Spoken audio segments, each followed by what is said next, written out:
Ah. Hola Pablo, hoy nos vimos la película The Silence of the Lambs, la clásico de Jonathan Demme, y te quería preguntar, ¿es una película machista o no machista? Es una buena pregunta, Sebas. Me di cuenta de eso esta vez que la volví a ver, cómo representan a los hombres en esta película, sobre todo desde el punto de vista de Clarice, del personaje de Jodie Foster. No sé si llamarla machista, pero por lo menos es una película bastante negativa frente a cómo una mujer en el contexto que tenía ella, pues de estudiante joven en el FBI, vivía pues como con todas esas miradas inquisitivas y más de sus colegas. Y lo peor de todo es que no son miradas lascivas la mayoría de las veces, sino simplemente como que hace esta cosita chiquitica aquí en medio de puros hombres de 6 pies. Eso fue lo que más me llamó la atención. Eso fue Es lo que definitivamente, yo creo que es una película más bien feminista porque muestra cómo le toca a una mujer luchar más en un mundo de hombres. Y eso fue lo que más me llamó la atención esta vez. Estoy de acuerdo. Muy buena apreciación.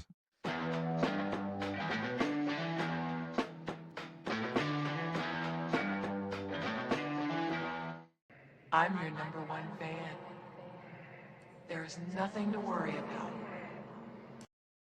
Hola a todos y bienvenidos a un nuevo episodio de Cinema Jam, un podcast en el que cual dos amigos discutimos películas de diferentes géneros, y este mes lo tenemos dedicados a una gran reserva de películas clásicas de horror, en el cual sobresalen no solo por ser buenas películas de terror, sino que tienen ese reconocimiento de la academia, son hechas por maestros del cine que de pronto se salieron un poquitico de esa zona de confort por la que eran conocidos. Entonces, creo que es muy interesante. Hoy vamos a discutir la película The Silence of the Lab, pero como siempre, soy Sebastián Gómez desde Austin, Texas, y me acompaña desde Montreal, desde el frío congelado de Montreal, Canadá.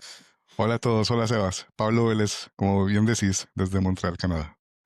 Yo sé que aquí sigo diciendo que el invierno parece que no va a llegar porque hoy todavía estamos a 70 grados Fahrenheit, que son como 25 grados centígrados. Yo no sé, parece que no va a llegar nunca el invierno. De pronto bien, de pronto mal, no sé. Pero bueno. Ya nos llegó. Bueno, que quiero recordar a todos los oyentes, por favor, que la mejor forma de soportarnos es que se suscriban, le den like a los podcasts o a los videos en YouTube, o si tienen una plataforma como Apple Podcast, pueden darnos 5 estrellas. También pronto, bueno, ya lanzamos nuestro Cinemayam la página web. Ahí pueden buscar todos los diferentes videos. Tenemos un buscador, los separamos por los diferentes podcasts que hacemos, pues, o sea, que hacemos el principal, que es este. Hacemos los mini jams en inglés, donde normalmente hablamos con películas nuevas o temas especiales. Tenemos el versus, que es el que grabamos normalmente en la mitad de la semana, solamente que esta semana estamos volviendo al ritmo, entonces esta semana lo grabamos el viernes, pero normalmente lo grabamos los miércoles. Pero bueno, este es nuestro main episodio, entonces arranquemos de una.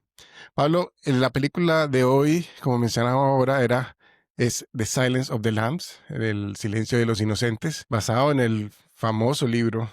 Y así fue traducida, por lo menos en Colombia, El silencio de los inocentes. No sé si en otros países de Latinoamérica o España se llama Sí, igual, pero sí.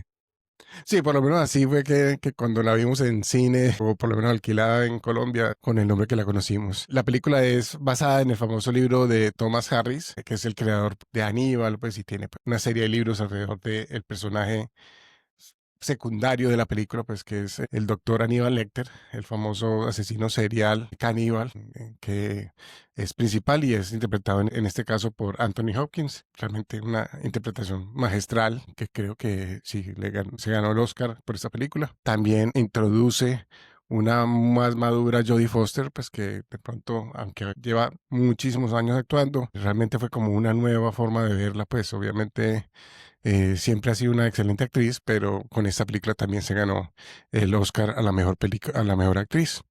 Y Anthony Hopkins se lo ganó al mejor actor. Realmente lo consideran pues como uno de los principales.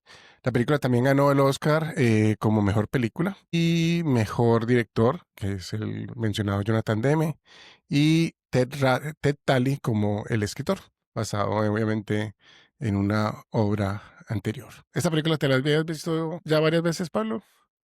Me la había visto no hace mucho, Sebas. Ok. Hace más o menos como un mes o algo así me dio por verla otra vez, por simple curiosidad. Y recuerdo que más que todo me quise ver como la escena del final. Bueno, no me quiero adelantar, pero como la escena en la cual está Clarice ya en la casa de Buffalo Bill, porque me vi un documental del cual quiero hablar al final cuando haga mi recomendación, donde exaltaban, o sea, decían que esa escena estaba muy bien construida. Entonces como que me vi un pedazo al principio y la adelanté hasta ahí porque quería ver como esa secuencia. Pero esta es la primera vez que me la veo completa, de principio a fin, en mucho tiempo. Sí, yo la verdad también hace varios años que no me la veía. Sí, me la había visto varias veces. En especial que a mi esposa le gusta mucho la película. Es de las pocas películas de terror que le gusta a ella y que le gusta repetirla. Entonces, incluso esta semana me la vi dos veces. Me la vi solo y luego me la volví a ver con ella. Y me encantó ver pues la reacción de ella en algunas partes. Y creo que algo que vamos a tener que enfocarnos mucho es en hablar esas escenas que sobresalen, porque ahorita hablamos de algunas, pero hay más escenas que vale la pena hablar. Yo creo que arranquemos de una vez. Voy a leer la Empecemos. sinopsis y de una vez pues arrancamos entonces con el tráiler. Entonces, la sinopsis de IMDb dice: una joven cadete del FBI debe recurrir a la ayuda de un asesino caníbal encarcelado y manipulador para atrapar a otro asesino en serie. Un demente que despelleja a sus víctimas. Lo que fue muy claro y muy conciso El trailer. sí, La sinopsis. la sinopsis, sí. Sí, estuvo muy bien.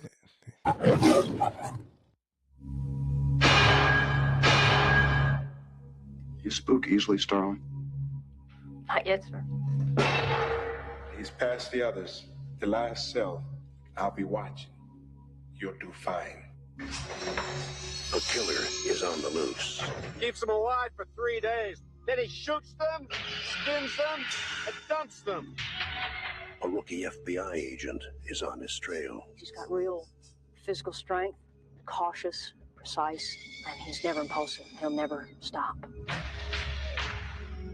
But in order to track him down, she'll have to match wits. I'll help you catch him, Clary. Believe me, you don't want Hannibal Lecter inside your head. With the darkest of all minds. Just do your job, but never forget what he is. Bueno, como siempre arrancamos la pregunta del millón. ¿Cómo te pareció volverte a ver Silence of the Lambs? Me gustó más de lo que me acordaba que me había gustado, Sebas. Tenía en mi cabeza un recuerdo de esta película que era tal vez como por fragmentos, por escenas, que se me habían pues quedado en la cabeza, que hablaremos de esas escenas famosas ahora en un momento. Pero esta vez que me la vi como preparándome para el podcast, le puse mucha atención a la historia, a los personajes, al background de los personajes, de contexto, como a la fluidez de la narrativa de la historia. Y la verdad es una película sorprendente. Es muy, muy sólida. Los personajes son bastante claros, bastante definidos. No hay personajes completamente, bueno, no quiero decir completamente buenos o completamente malos, porque obviamente el personaje de Anthony Hopkins es un psicótico, un psicópata, perdón. Es un monstruo. Sí, exacto, exacto. Pero aún así, hay momentos en los cuales él tiene una interacción con Clarice que es humana, ¿sí me entendés? Y del mismo punto de vista, Clarice es inocencia permanente. Eso vamos a hablar ahora, pues, este papel de Jodie Foster. Pero a la vez es una persona que está claramente motivada por lo que decíamos hace un momento offline, que se quiere demostrar a ella misma en un mundo de hombres, el FBI, que ella como una mujer pequeña puede pues sobresalir. Entonces también tiene como una motivación extra que no es esa pues de la doncella en peligro. En ningún momento pues es esa pues lo que sale en la película, lo que la película muestra. Y la verdad, los personajes que son secundarios, entre comillas, son bastante relevantes. Por ejemplo, Scott Glenn como el director del FBI me encanta. Me gusta muchísimo el papel Es también excelente. del doctor del hospital psiquiátrico. Estoy buscando su nombre en este momento.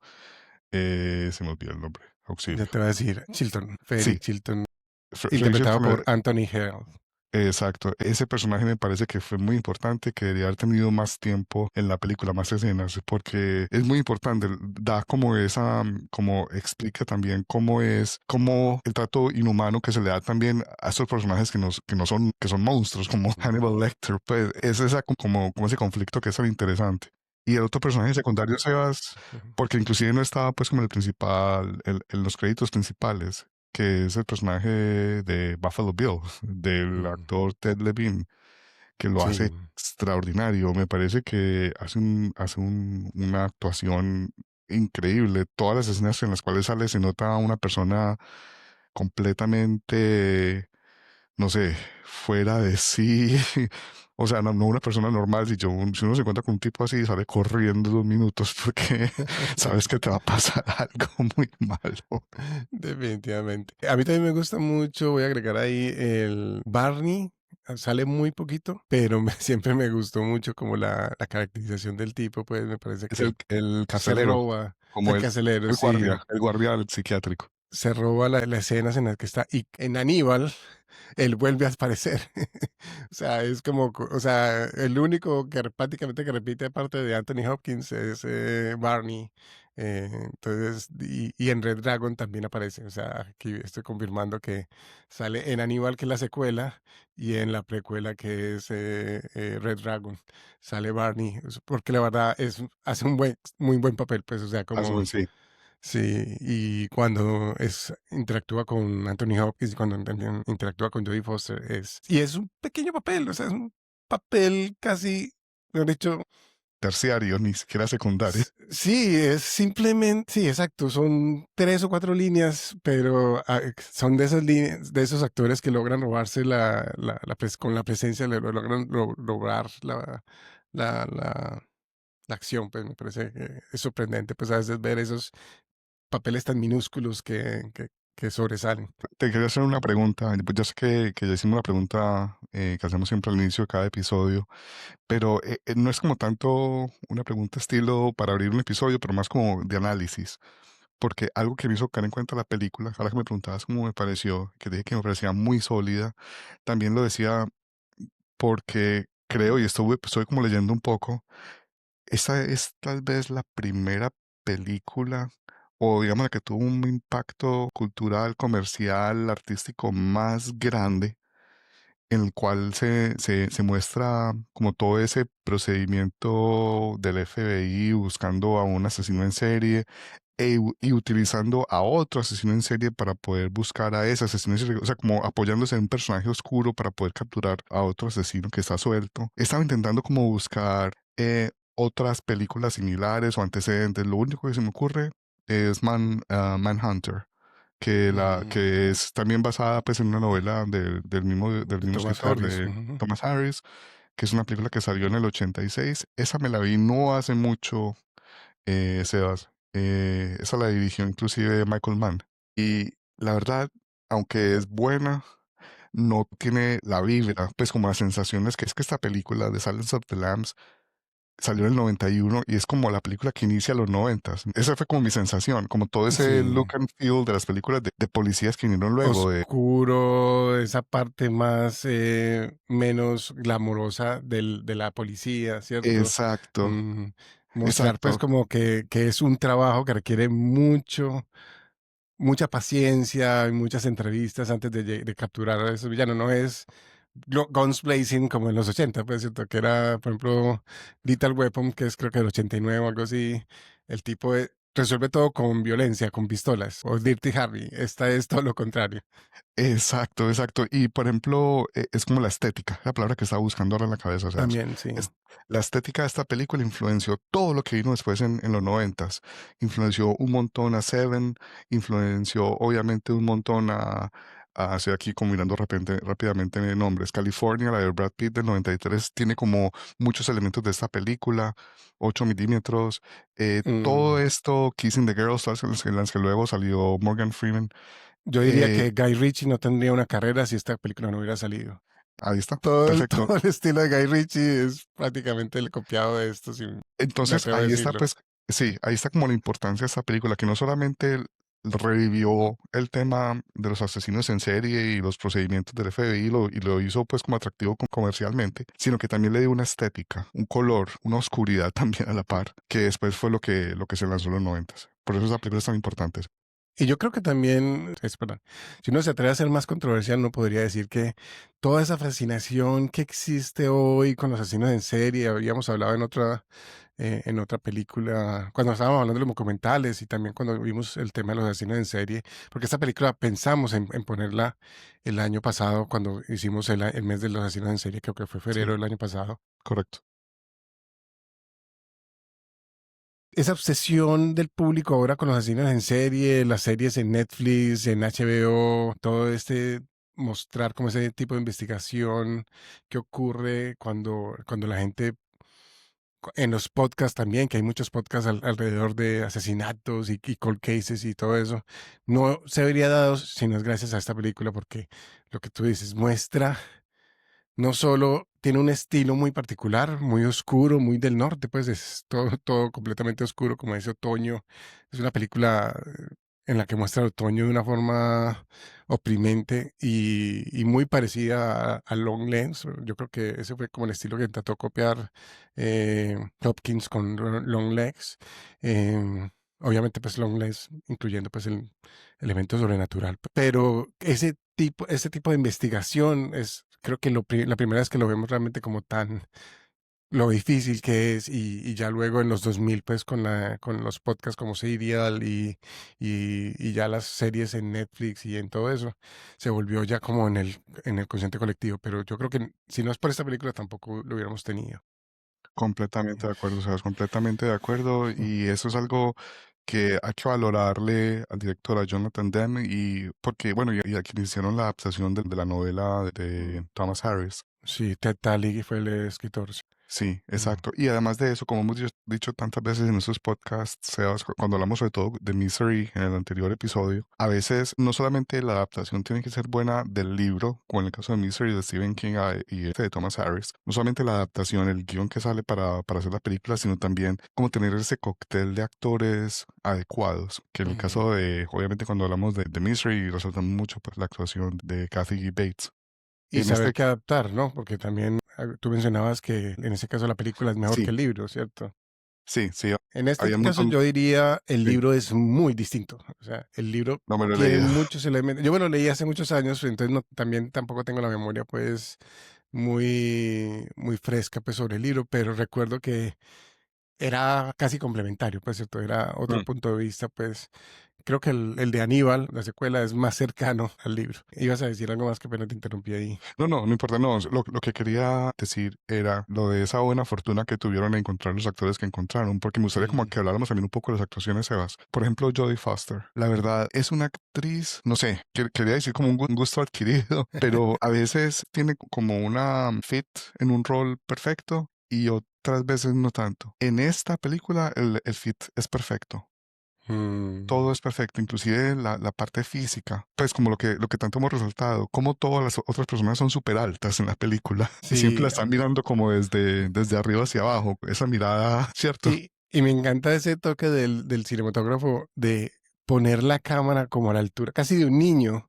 En algunas películas uno ve como desde el punto de vista del niño, entonces siempre vemos como hacia arriba, pero cuando a ella la filman, siempre la filman también como a la misma altura, entonces hacen ver que ella igual se impone como de la misma altura, a pesar de que no lo puede hacer físicamente.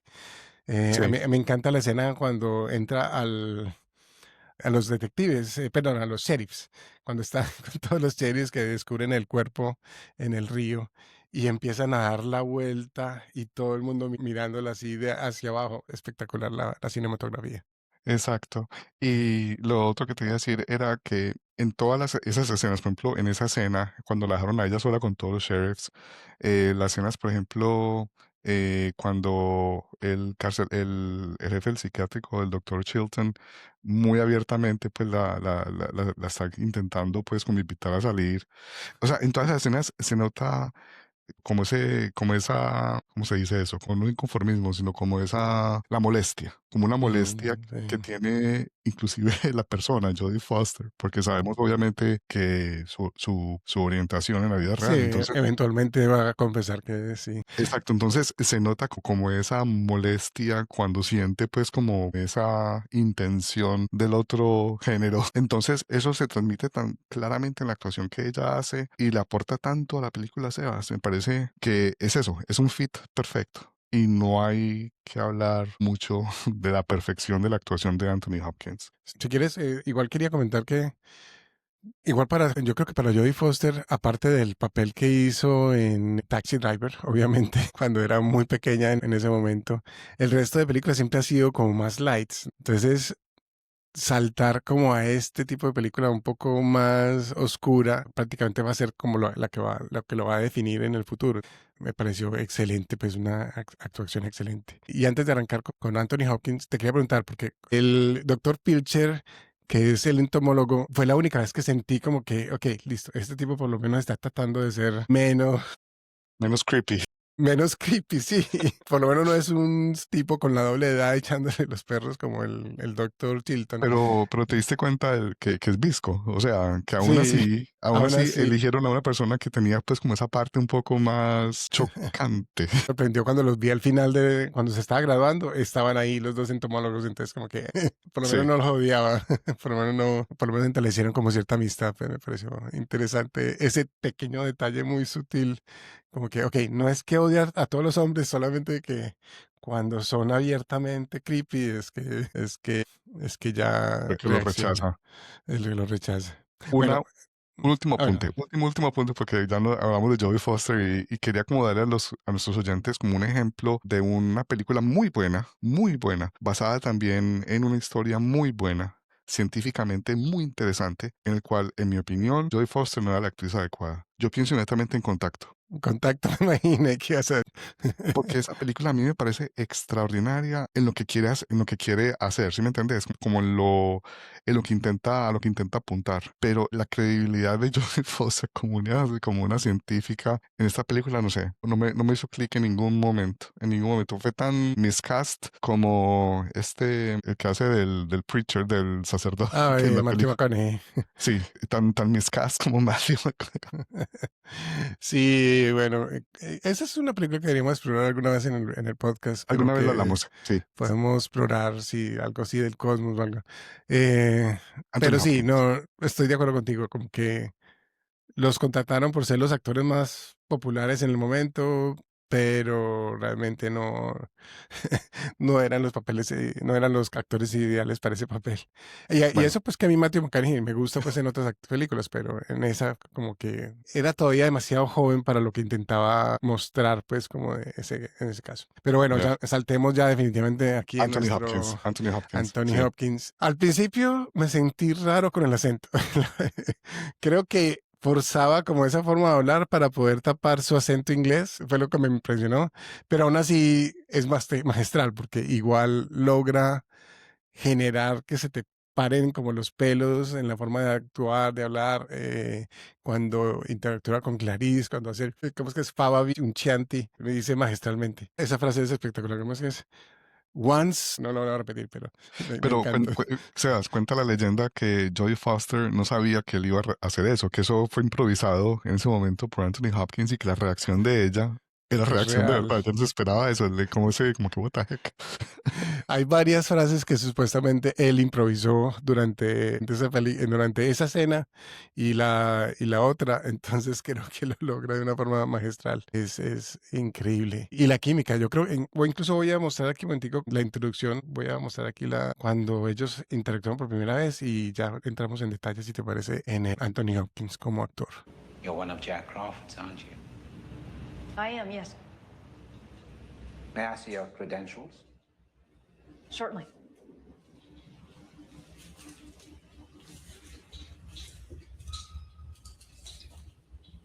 Closer, please. Closer.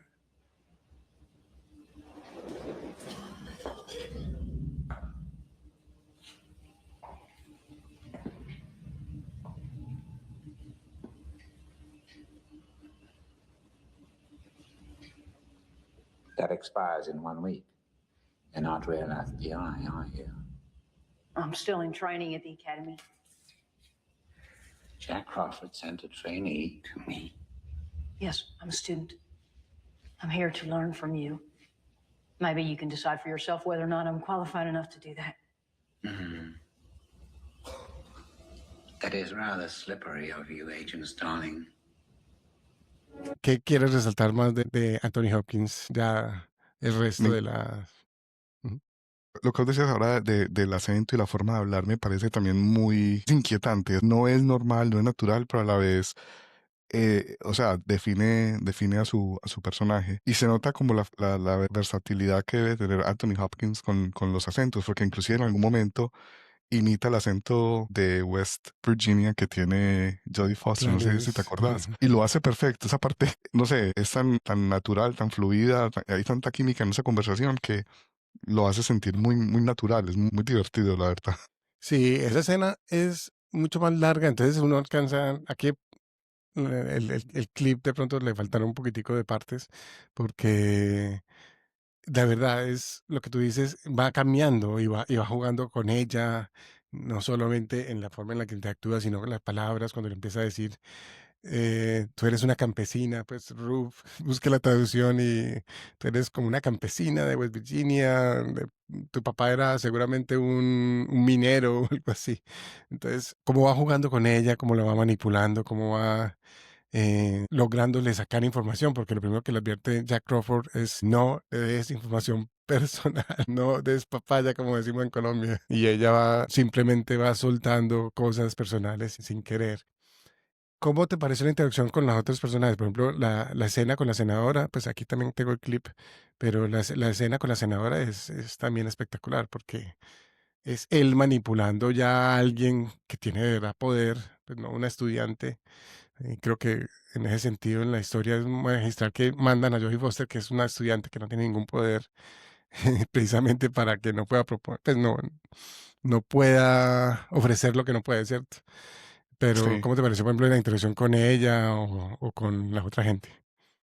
sí, todas las interacciones de Anthony Hopkins con otros actores fueron todas, la verdad, muy interesantes. Me gustó mucho la dinámica del poder, lo que estás vos resaltando, Sebas, porque esa escena es la famosa escena en la cual Anthony Hopkins está, como vemos acá, con esa La máscara. máscara que evita pues que le ataque a alguien porque es un monstruo, literalmente se come a la gente y está amarrado en esa famosa tabla pues que fue copiado y de lo cual se han burlado de muchos otras películas y episodios de diferentes cosas. Pero es esa escena en la cual una persona que está completamente subyugada, Inmovilizada, sí. amarrada, inmovilizada, exacto, es capaz de estar a la par con otra persona que tiene en ese momento el poder de decidir qué es lo que va a pasar con ella. Porque la senadora le estaba haciendo una oferta a cambio de información por el asesino por Buffalo Bill, que había secuestrado a la hija. Entonces, es esa dinámica de poder, la forma como para Anthony Hopkins son iguales. Y como él entrega, como hace el delivery de sus líneas, es todo completamente a la par. En ningún momento se nota que fuera él el prisionero. La verdad, es de las mejores escenas de la película, ¿sabes? No, de acuerdo, es una forma que solamente un actor como de la calidad de él puede lograrlo, porque lo dice todo con los ojos prácticamente, ¿no? Sí, no me importa que tú seas la senadora, no me importa que me mandes a un hueco, puedo decir lo que se me ocurra porque sé que tú me necesitas a mí. Entonces, es excelente. A mí la verdad a veces me sorprende que él haya sido nominado como el actor principal porque hay que ser honesto, Aníbal Lecter es un papel secundario. Obviamente es tan importante para la película y la actuación de Anthony Hopkins es tan fuerte que rompe esa barrera, pues, pero en el libro son apenas como 4 o 5 capítulos, o sea, es un libro más o menos largo y él en el libro sale muy poquito. Realmente en el segundo libro, en el de Aníbal, es que realmente ya tiene una participación más importante, pues, y vemos más la historia de él. Pero es, es literalmente, como dicen, un actor que llegó y se robó el- el- la película, puede ser. La película era de Jodie Foster y Anthony Hopkins se robó la película, se quedó con la película de Anthony, de Jodie Foster. Antes del escape quería hablar de otra actuación muy buena que de pronto por lo que Ujú. hicieron tanto Jodie Foster como Anthony Hopkins se pierde en ese brillo, en esa maravilla, que es la actuación De seguro. de Ted Levine como Buffalo Bill. Cuando te estaba diciendo, Sebas, de la importancia que tuvo esta película como un antes y un después en este tipo de películas sobre procedimientos de detectives y búsquedas de asesinos en serie y cómo arrancó como toda la estética de los noventas. Mirando hacia atrás en la historia del cine, la gran mayoría de películas sobre asesinos en serie son desde el punto de vista del asesino en serie. Por ejemplo, en Mm, Psycho en Psycho, Anthony Perkins, pues es el Norman Bates, que es tal vez la más famosa que hay en la historia del cine sobre un asesino. También está, por ejemplo, ya más adelante hubo algunas películas iniciales sobre Ted Maniac. Maniac. Hay una que se llama The Range del 74, que es basada en la historia de Ed Gein, el Hay mismo boxeador asesino. una incluso de 1930, creo que es 1973, M, que también es sobre un asesino en serie de Fritz Lang. Y Exacto. esa me la vi yo hace, no sé, pues hace más o menos, no, el año pasado cuando íbamos a verla, cuando íbamos a hacer el de los asesinos en serie, también esa es una que casi propongo. Y es también desde el punto de vista del asesino en serie. Muy poquito vemos realmente El de las procedimiento, policías, la pues, del búsqueda y procedimientos. todo lo que hay alrededor, exacto, porque las otras películas obviamente son los de slashers, que es lo más cercano como a un asesino en serie, pero que ya toman es como el punto de vista más sobrenatural, como Halloween o Friday the 13 Y en y todas esas estas. es desde el punto de vista de la víctima, entonces realmente no importa ni la Exacto, policía. La exacto, policía es exacto, un secundario ahí, sí. De pronto exacto. aparece pronto al final y de pronto en la mitad diciendo usted está loco o usted está loca, como, como pasaba en todas las películas de los 70. Entonces, en ese contexto en el cual esta película no está llevada por el asesino en serie ni por la víctima, sino por todo lo que pasa alrededor, que es el procedimiento policial, detective y la ayuda de otro tercero, que en este caso es Aníbal Lecter, la actuación de Ted Levine no queda opacada en ningún momento. Cada una de las escenas en las cuales sale Buffalo Bill o el nombre que tiene supuestamente es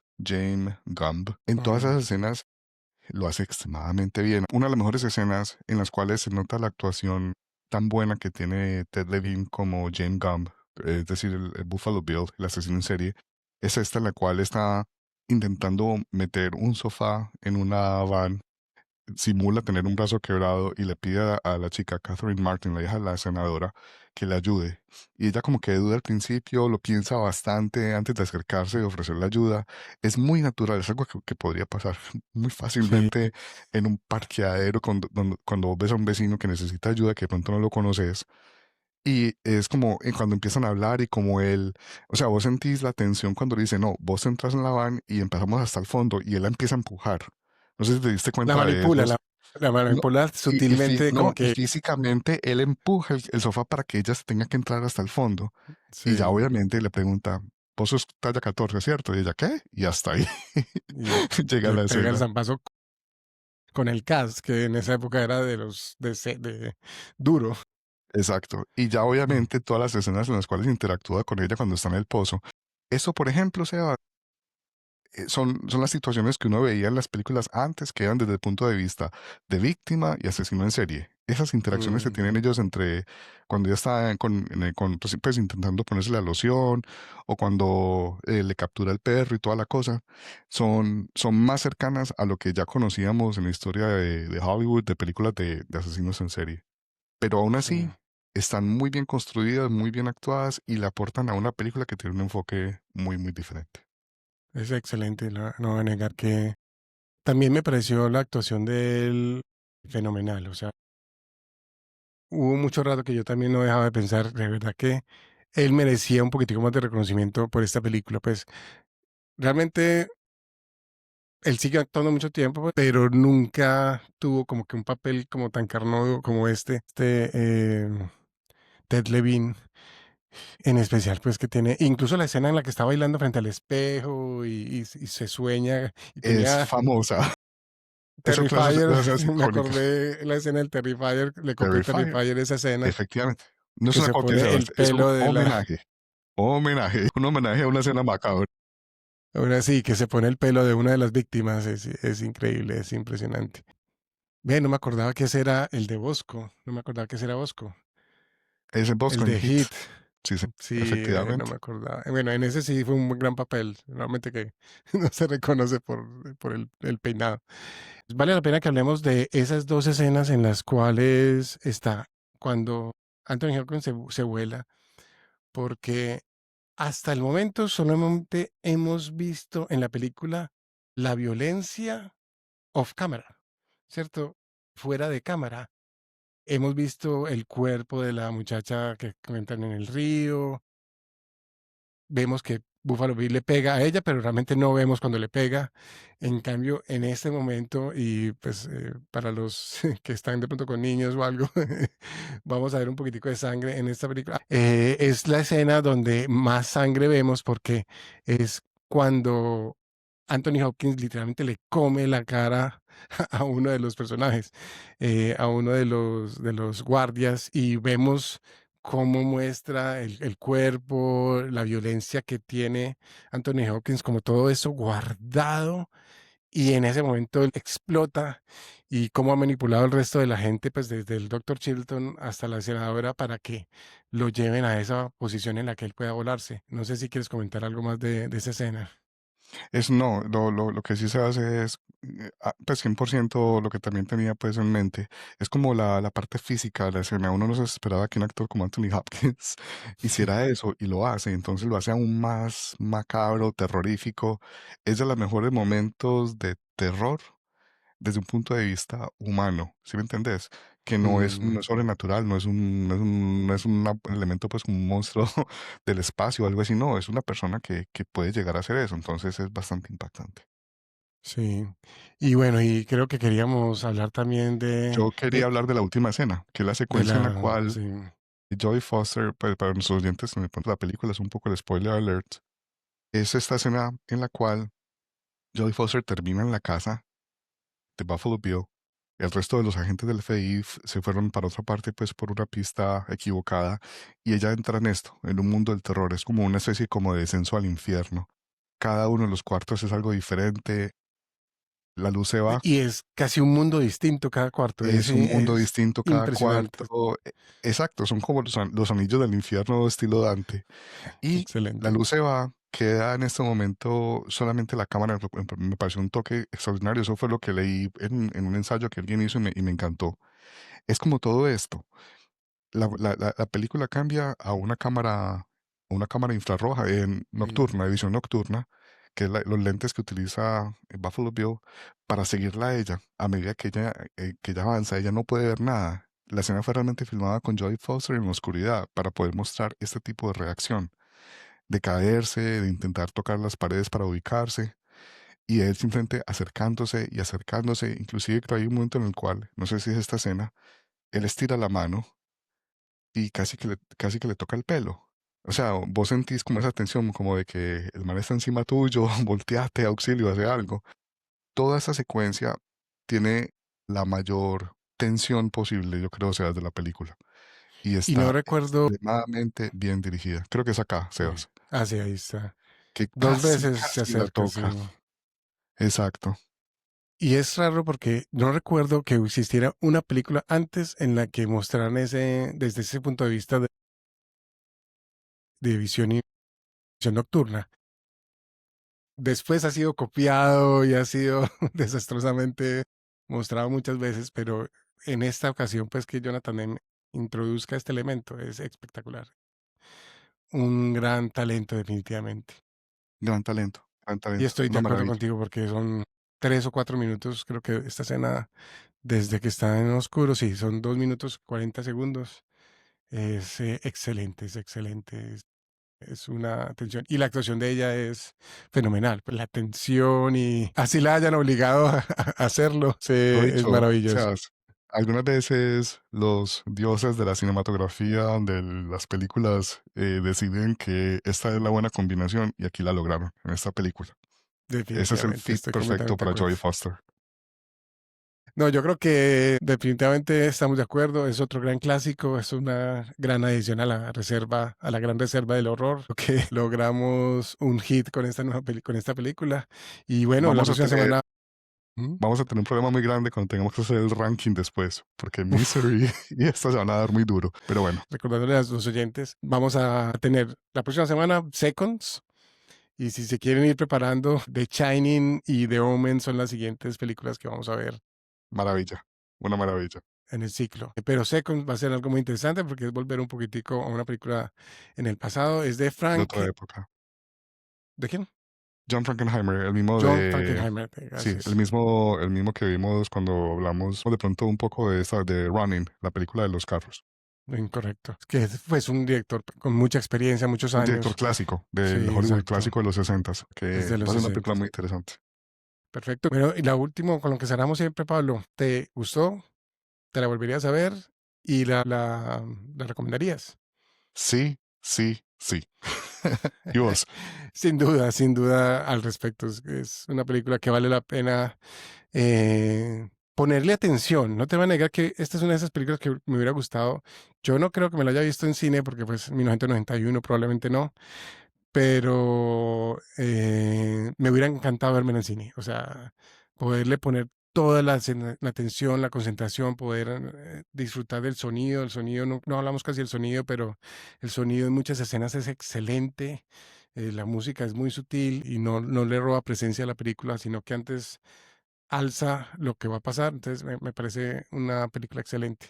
Pero definitivamente sí, de las mejores películas que hemos visto. Bueno, muchísimas gracias a los oyentes, les agradecemos su tiempo. Por favor, suscríbanse, compártanos, nos ayuda a llegar a más oyentes y queremos realmente crear una comunidad grande alrededor del cine y del cine de género en especial. Nosotros disfrutamos mucho son viendo estas películas que muchas veces son en el olvido, eh, ha pasado mucho tiempo y la gente no las recuerda como lo importante que fueron. Entonces queremos seguir compartiendo eso. Nos pueden ubicar en redes sociales, estamos en Instagram, YouTube y Facebook con CinemaJamPod y ya tenemos también nuestra página web cinemajampod.com. Algunas partes todavía están en construcción, pero pronto vamos a ir agregando más temas, en especial pues para que la comunidad pueda compartir y pueda dejar sus comentarios. Pablo, ¿tienes alguna otra cosita para compartir? Sí, había pensado en algo, pero acabo de cambiar mi parecer. Voy a recomendar esta película de 1974 que se llama Deranged, como loco o enloquecido, que es una Ok. película basada en la historia de Ed Gein, el famoso asesino en serie en el cual está basado Buffalo Bill, porque era el que le quitaba la piel a las víctimas y hacía cosas con ello, y también The Texas Chainsaw Massacre está basada en esa historia. Mm, Esta película es una película bastante de su época, de los 70s. Es cruda, no está muy bien editada, el sonido es bastante extraño, pero la actuación de Robert Blossom en el papel de Ed Gein, que se llama Ezra Cobb en esta película por el tema de créditos y derechos de autor, es perturbante. Es una de esas películas que son para ver una vez, pero hay que verlas. La recomiendo. de acuerdo. Está Bueno, en Tubi. Está en Tubi por si está en alguien tu lo quiere vida. Bueno. buscar en Canadá, no sé, creo que en Estados Unidos también. Bueno, yo creo que voy a recomendar a la final Psycho. Si vamos a hablar como de una película que definió también el género de slashers y de asesinos en serie, Psycho es definitivamente el clásico de Alfred Hitchcock que también definió mucho de eso y también basado en el mismo personaje. Particularmente es un libro, si mal no recuerdo, que escribió Truman Capote, en el que entrevistó a Ed Gein y pues y todo eso quedó plasmado en un libro pues y fue en el que se basó Hitchcock para Psycho. Entonces, definitivamente vale la pena para que la gente lo revise. Bueno, muchísimas gracias. Hasta la próxima. Keep jamming about movies. Muchas gracias, hasta la próxima. Esto.